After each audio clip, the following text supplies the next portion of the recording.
Hello and welcome back to the AI Marketers Playbook, where we cover actionable frameworks to help you leverage AI and marketing strategies in your business.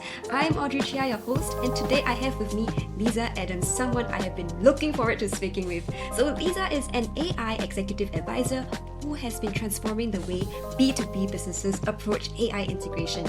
With more than 20 years of senior marketing experience at tech giants, Liza brings a really unique perspective on AI implementation that really goes beyond the basics. Today, she's here to share her insights on building effective human AI marketing teams and creating amazing content today. Welcome to the show, Liza. Hey Audrey, it's so exciting to be here. I've been so looking forward to being on your show. Thank you for having me. Awesome. And for listeners who don't know you, tell us more about your background, how you got started, and how did you land in the world of AI? Yeah, so a little bit of background about me. I was born and raised in Manila, and I came here as a foreign exchange student when I was here in the United States, as a foreign exchange student when I was 14. Ended up in engineering. So my background is engineering, but I realized that I can tell stories and I can make complex things more approachable and decided that I wanted to be in marketing because of that storytelling aspect of it. And, I've not looked back, right? Although I still have that very engineering mindset, very structured in my thinking. And I think that's helped me in the world of AI, especially in giving it instructions and in guiding it and in thinking about strategy and making big things more consumable by chunking it down into bite-sized pieces. But like I said, I've never looked back. I really just enjoy capturing hearts and minds. And when you capture hearts and minds, the wallets will follow. I love And that. yeah, Yeah, let's get it on a t-shirt. that's good. So, I've spent a big chunk of my career in Silicon Valley working for some very large companies. But then I found a company where I headed up marketing here in Colorado. And Audrey, honestly, I thought that it was going to be my last one because I'm in the back nine of my career. If you play golf, I could see the clubhouse. I don't need a golf cart to get there. And very purpose-driven company and had exceptional product market fit, had a culture that felt like home. And I thought, maybe 3 to 5 years and I will be done and do my own thing. But it wasn't meant to be. About a year and a half into my tenure there, we were acquired. So I was a little bit sad about it, right? And I was actually pretty distraught. And I started thinking about serving on boards. And I realized that there were only 41 marketers on Fortune 1000 boards, and less than 3% of all board members, regardless of company size, had marketing experience. So I was further distraught by that because the chances of landing on a board and serving would be a lot lower. So I dug in deeply to figure out why it is that marketers are not on boards. And one of the biggest, there are many reasons, but one of the biggest reasons is that we are perceived as tacticians rather than strategists. So people see the websites or social posts or an event or just a logo and believe that that's all that marketing does. And the things that we do where we deeply understand markets and customer journeys and create messaging, do positioning, do targeting, create categories and even lead categories, those kind of fall by the wayside. So and having come from product marketing and go to market strategy, I was deeply passionate about the strategic work of marketing. Well, my exit from that company just happened to coincide with the launch of ChatGPT in I November mean, 2022. And when I looked at ChatGPT, I automatically saw what most people didn't see initially. Most people, even today, think about it as a question and answer engine, or they use it for basic tactical things like create me a blog or summarize this email or create an image for me. But when I looked at it, I saw it more as a thought partner where I can actually collaborate with it, share with AI my ideas, and it could give me different perspectives. I also see it for automation. So not just content creation. I also saw it as a way for us to personalize experiences and content. And then lastly, for research and analytics, be able to process a lot of data and get a lot of insights from that data to inform decision making. So given that, I felt that this is what we needed as marketers to flip the script, to allow us to really lean in on the strategy, because we can now do those things a lot more quickly. Unlike in the past, where people didn't have a lot of patience to do market research, a lot of patience, not a lot of patience for strategy work. But in today's environment, now that we can do that fairly quickly, almost in real time, we can now really lean into the strategy piece of this. And when we get strategy right, the execution gets a lot easier and it also becomes more impactful.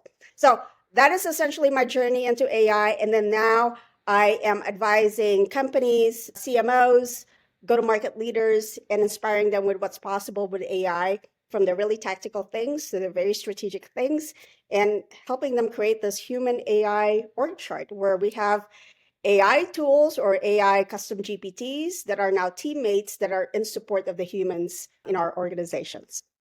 What a journey. And there is so much to unpack in just, that short introduction, right? So the first thing I wanted to highlight was actually what you said about AI being your thought partner. I think this is very interesting because a lot of people still see AI perhaps as their intern to get work done. But at the same time, AI can also serve as that strategist that works with you, at that same level of productivity or that same level of, efficiency if you train it well and if you know how to prompt it.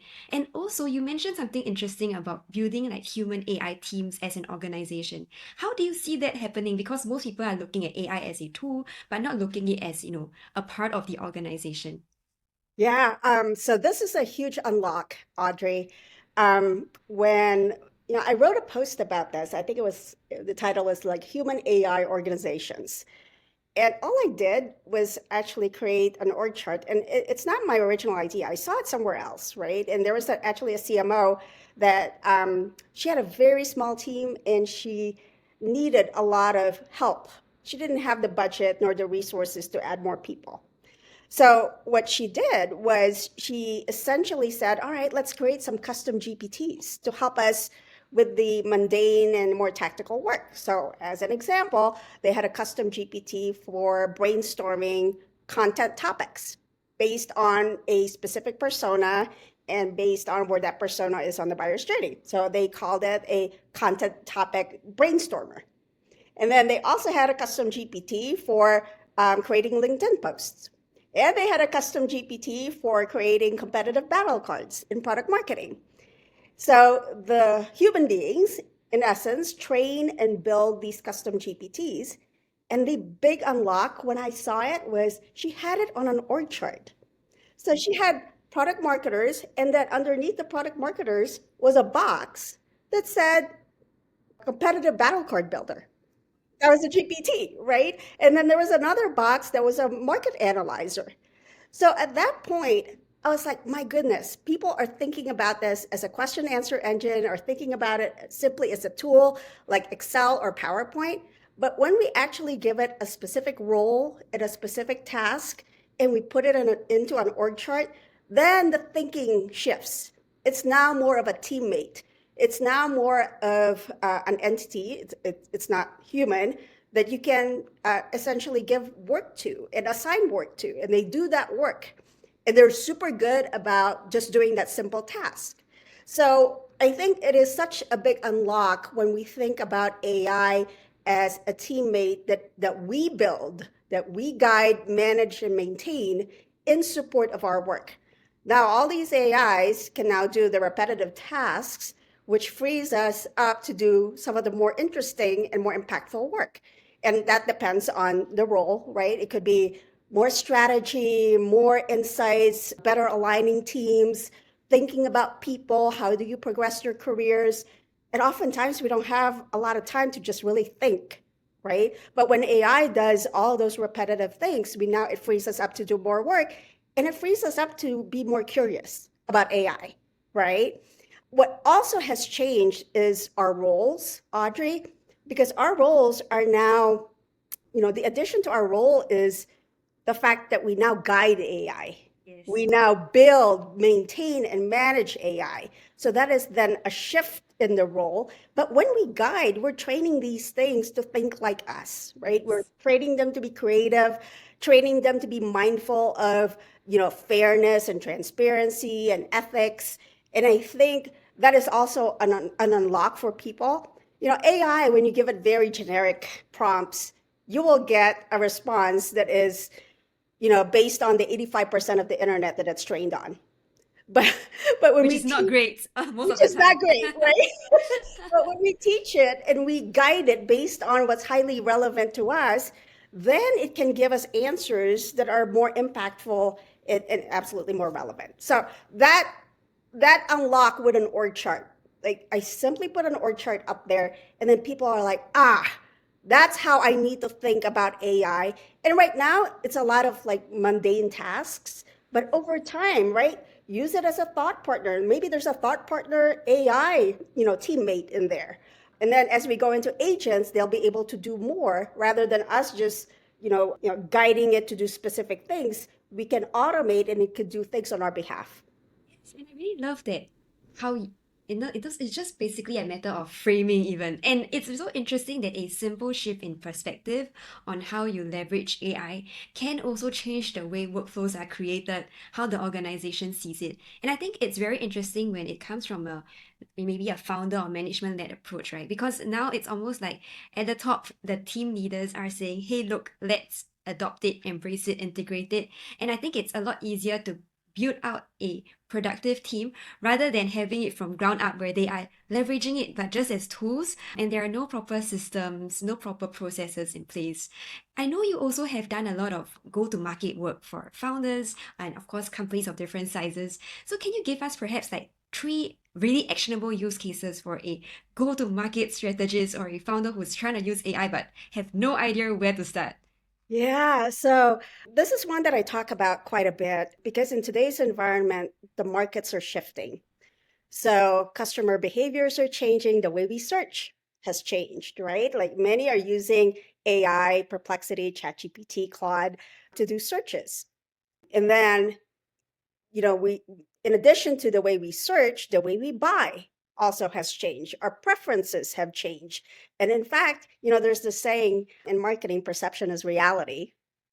But in the AI era, I would contend that we're heading towards this whole notion of the AI response becomes reality, right? So you could actually ask Perplexity or ChatGPT a question about a company, and it gives you an opinion about that company. So it forms an opinion about a business or a person or a leader prior to us having an opinion about that person or leader, right? Because it takes signals from everything, whether it's the company's messaging or employee feedback or customer reviews. It takes all those signals, good or bad, and it amplifies it.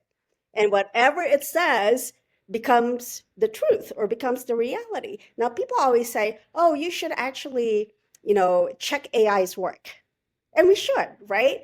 But we are human beings, we like shortcuts. Like, Audrey, when was the last time you actually scrolled down to the second page of a Google search? Rarely, right? Yes. Same thing is going to happen with AI. When Perplexity responds, who will actually check individual citations to make sure that it's relevant and accurate, right? So there's this whole thing around changes in buying behavior, buying patterns, preferences, and journeys. So given that, I contend that in most companies, that product market fit is not there because the buyers have changed, but our products have not changed. So if the buyers have changed and our products haven't, then we have a misalignment in meeting that market's need. Or if we changed our product, but we haven't looked into how our buyers have changed, then we could potentially have a misalignment there, right? And I don't believe that any company is immune from this. So even when we look at Google in Google search, there's a lot of pressure on them, right? Yes. That product market fit in search, it has a lot of pressure from the AI companies as a result of zero click search, like what I've described. So, and then when people say, hey, we want to go up market into the enterprise, well, going up market to the enterprise is not an easy thing. You might have to change your product to make it scalable, to make it more secure, and all sorts of things. So, in using AI, I always say, before you just start infusing AI in the tactical things like in the campaigns, ensure that you have good product market fit. Because if you don't ensure that you have good product market fit, what happens is it is literally like doing an all out campaign for snowblowers in Singapore. Not a great idea. No one's gonna buy it because it's not a problem, right? It doesn't apply. So AI will amplify that misalignment and product market fit. So what I guide people towards is, okay, yeah, use AI in some of the campaigns, but ensure that you also use AI with some of these more strategic decisions to make sure that we have good product market fit, right? So to get really practical about this is identify the top market segments that you can address based on the products that you have. And that could be based on a set of criteria. The set of criteria could be, let's say, market size, market growth, win-loss ratio, strength of partnerships. And I've actually used AI using all this data to parse through all that data and begin forced ranking by segment of the market, which one has the highest market size, which one has the highest win rate. And then when you look at all of these segments and look at all of the criteria, AI can actually do that analysis. And then down towards the bottom, you could have a total that says the best fit for your business based on your criteria is X, Y, and Z. Because AI can go through all of that analysis, parse through all of that data, do the calculations to help you with some baseline decision making based on data. Now, whatever AI says doesn't mean that that's what we're going to go do, right? But we now have something from which we can align the executive team and have a conversation because it is based on data that we can then validate with the market. So that's just one example. The other example that I love to use, Audrey, is using customer reviews to develop content. In marketing, we fall into the trap of using ities and ables. Like we say scalability, flexibility, and no one talks like that, right? AI driven, flexible, future proof, all sorts of things. What I love to do is looking at real customer language. And without having to spend a lot of money doing customer surveys or customer interviews, I look at customer reviews online. I look at transcripts of sales and customer calls or customer service and customer calls.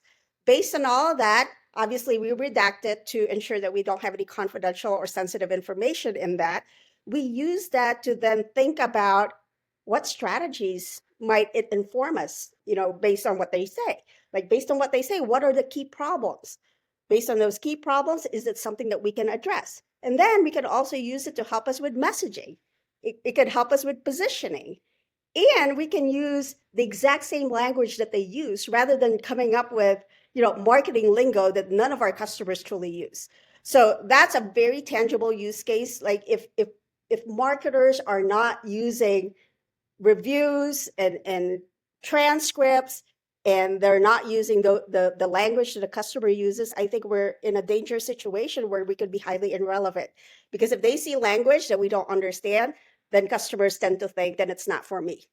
And I think what you said about that is like also drawing from real customer insights. Like a lot of messaging that converts eventually is based on actual customer insights, their pain points, which a lot of times marketers might be like, I know my customers really well, but actually they do have other concerns that they may not always surface until you have those conversations with them. So I love that use case. And to the first point you said about, not even using AI first, but finding product market fit. I think that is extremely important. And it's a very strong demonstration of what you said, where marketing isn't just tactical, but it's strategy, right? And that's the part about strategic thinking and thinking, do I really even have a product that works right now? And how do I qualify and quantify that?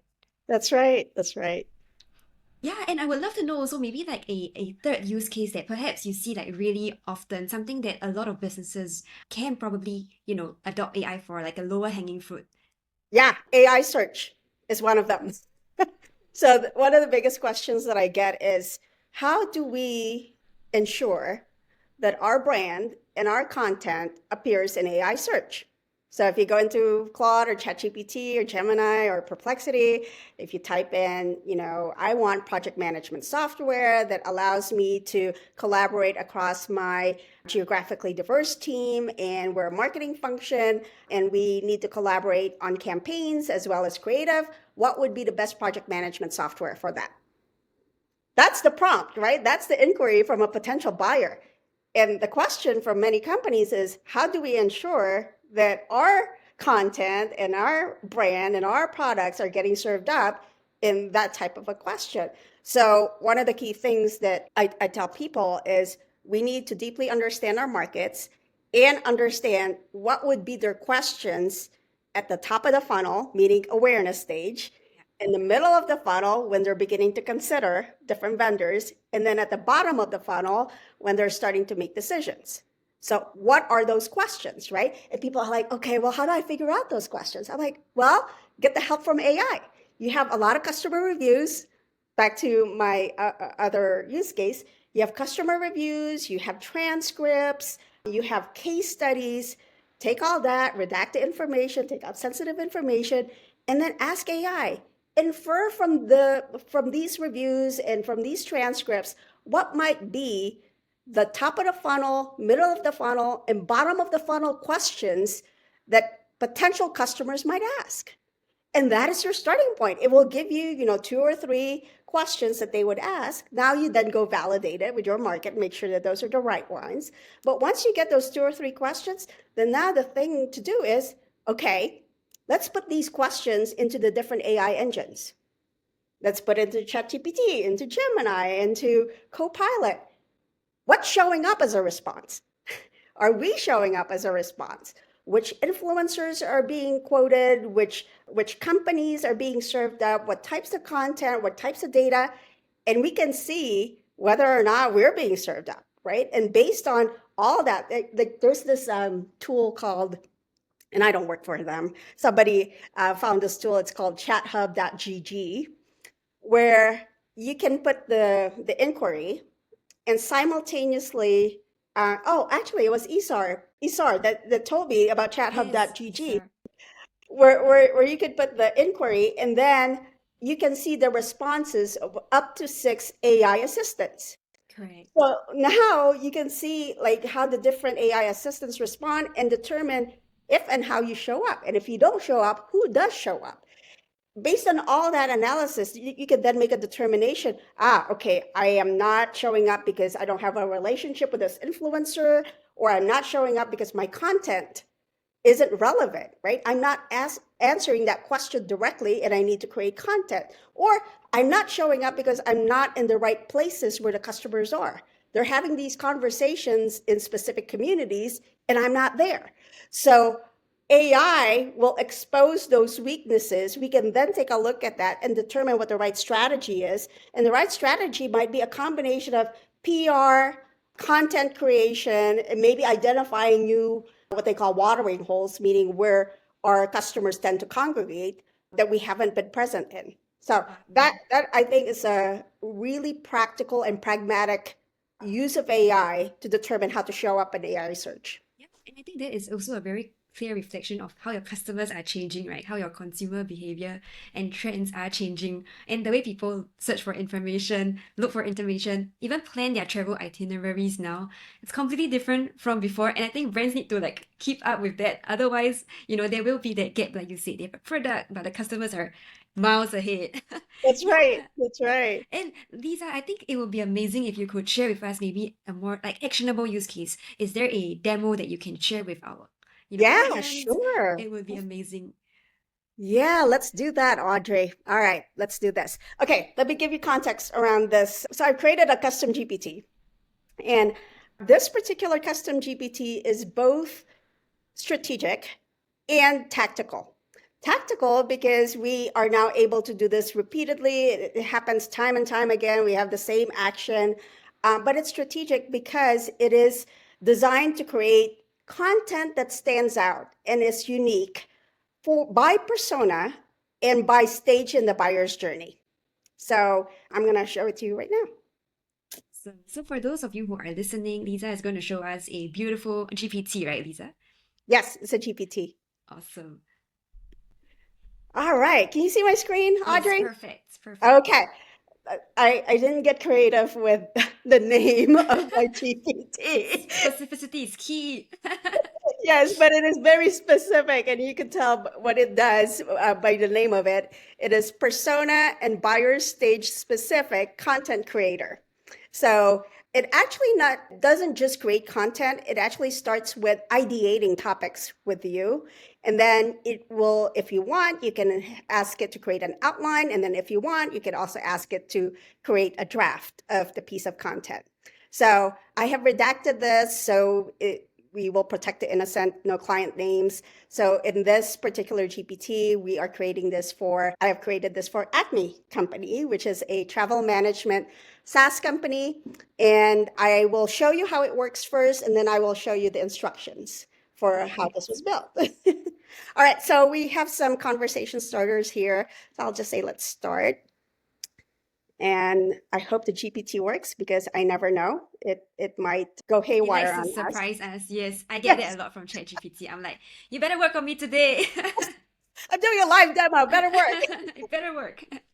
So you can see here that, I'm asking it in the instructions, you'll see that I'm truly guiding the user, right? And it's showing here the objective. The objective is to help Acme Company generate impactful, persona specific, stage appropriate content topics. And our goal is to drive engagement with the target audience and nurture them throughout the journey. So it's asking us a few questions. Which persona would you like me to focus on? And then there's these 5 different options. And then it's asking which stage of the customer journey are we creating content for? Awareness all the way through loyalty. So I'm just going to say I want to create this for a travel manager, and we're going to be in the awareness phase. So B and A. So let's see what it says. So now it's saying, all right, I'm going to give you a couple of content topics for the travel managers in the awareness stage. So here's one. The topic is redefining the travel manager's role in a post-pandemic world. It tells us the key points to explore in that piece of content, why it will stand out, because as a result of some of the angles that we will be using, and the pros and cons of using this topic. And then it's giving us another option. The other option is the hidden costs of non-compliant travel, why it's time to automate policy management.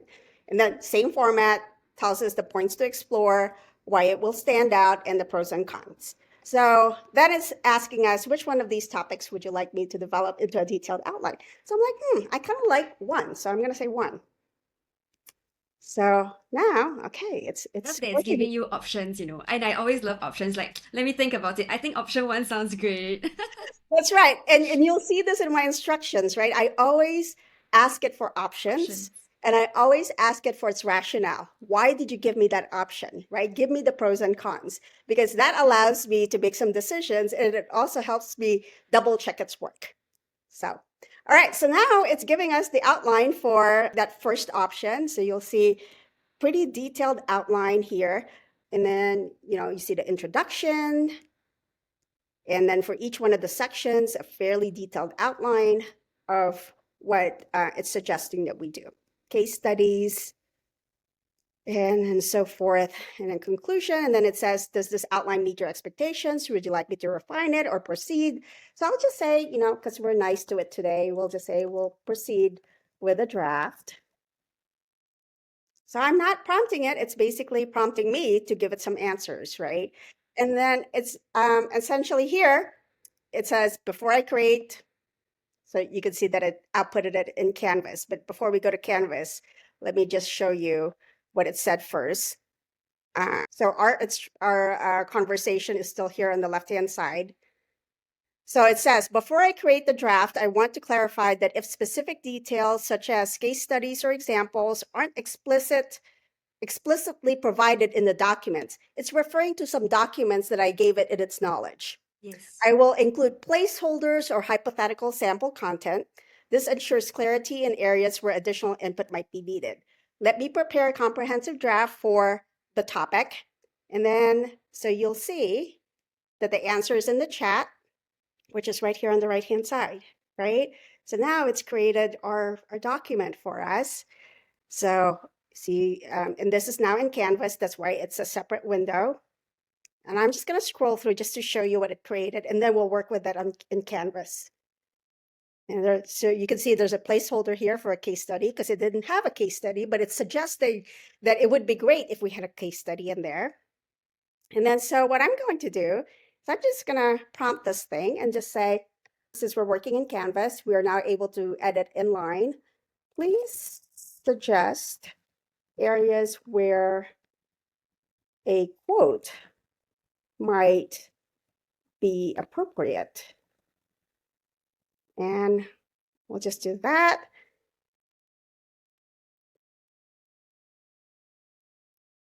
And then so now we can see on the right-hand side, it is suggesting that area could be a place where we could put a quote.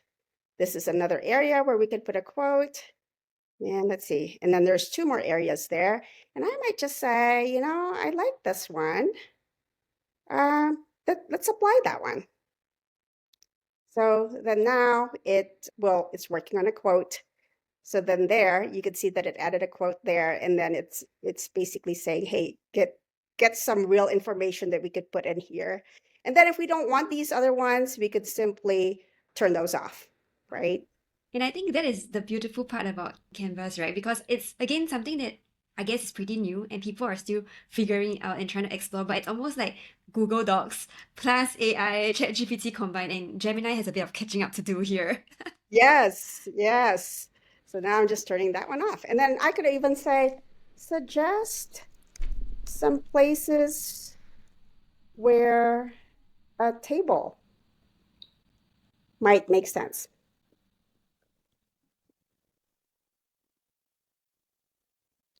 I So also love how you prompted with suggest, places instead of saying please add a table because most people are yes, just going to dive right into like add a table and then GPT will probably add it somewhere that you don't want. So I love that's that right. you're asking it for options and then deciding for Yes. yourself like where is a better fit. Always options because we're collaborating with it, right? We don't Yes. want it to give us just answers. We want to collaborate with it. So I don't know, maybe right here, let's put a table in there, right? So I'm like, okay, let's apply that table. Let's just see what happens.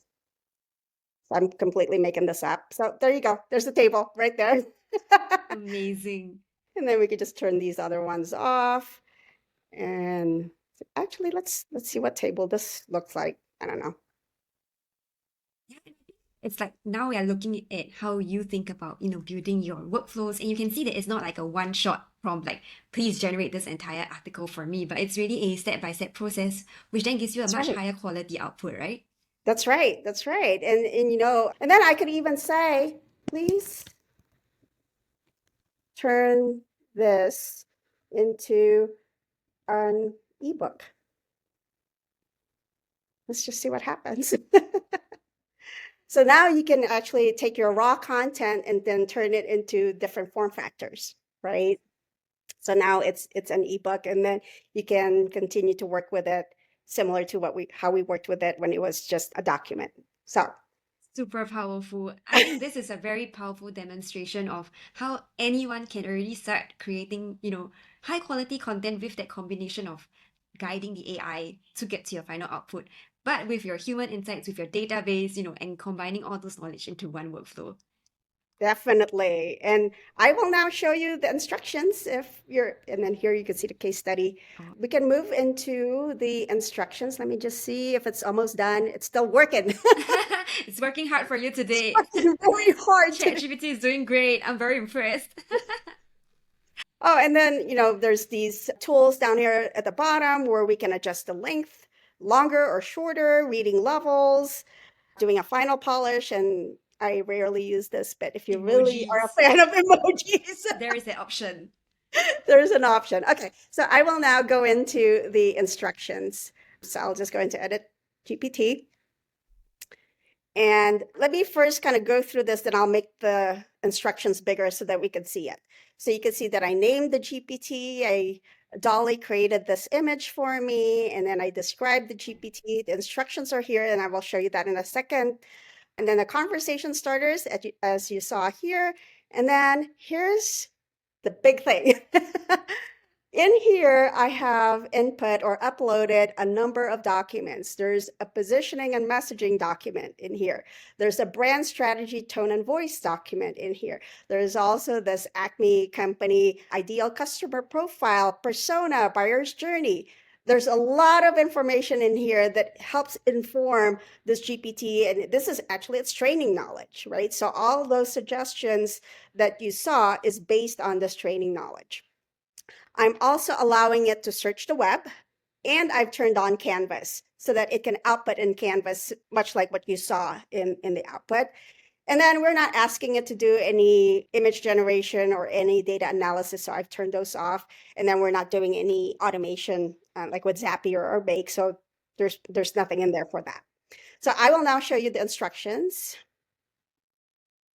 Okay, so people always have different styles in how they prompt their GPT. In my world, I'm a big proponent of responsible use of AI. So these three entries in here, essentially, it's actually just two because this last one is similar to the second one. The first one is really more about ensuring that this GPT doesn't just give anyone and everyone its instructions. So you can actually go to a GPT and say, tell me your instructions. And if you don't have very specific instructions not to share it, that it would actually share it. And that could potentially be a risk factor, right? So I'm guiding it to not share its instructions. I'm also guiding it in these next two not to do anything else beyond what it's trained to do and beyond its objectives and beyond its tasks. So this is designed to create, topics and outlines and content. Like, I don't want it to respond to who is Tom Cruise, or tell me about Top Gun, or what are the three laws of thermodynamics, or how do you create a bomb? I don't want it to respond to anything like that, right? So we are narrowing the aperture and making it super focused. Now, sometimes it deviates and we just can't help it, but I try my best to constrain what it does.